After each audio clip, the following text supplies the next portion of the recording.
John Esseff je poznati egzorcist u SAD-u koji ima više od 40 godina iskustva.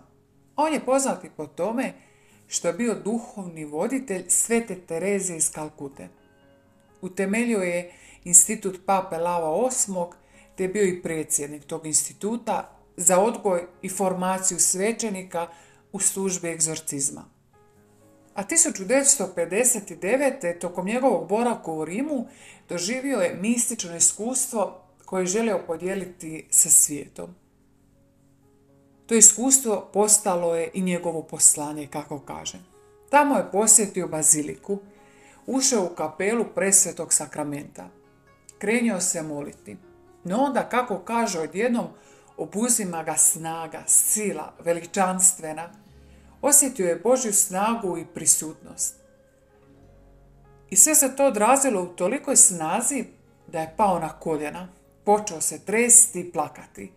Uzviknuo je: Bože, što želiš, što želiš. Potom čuje riječ milosrđe. Egzorcist je nastavio govoriti: što hoćeš, Gospodine. Potom je čuo riječi: poučavaj ljubavi mog presvetog srca. Božji odgovor bio je ljubav. On potom ustaje, doživljava treće mistično iskustvo. Objasnio je da je legao na zemlju u molitvi i čuo riječi: poučavaj ljubavi mog presvetog srca. Saznaj više o papi pokopanom u ovoj kapelici.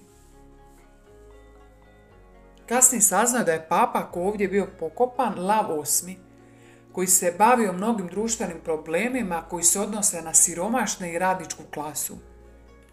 Te saznao da njegov posljednji čin bio ustoličenje cijeloga svijeta s presvetim srcem Isusovim.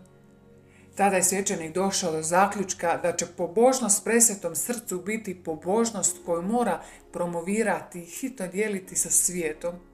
Isus želi biti kralj cijeloga svijeta i tu pobožnost moramo promicati svima.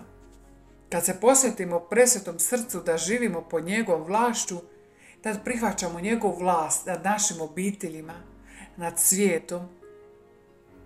Također priznat je kao autor duhovnosti, ovaj svećenik inzistira na tome da presveto srce zapali vatru ljubavi u svakom srcu.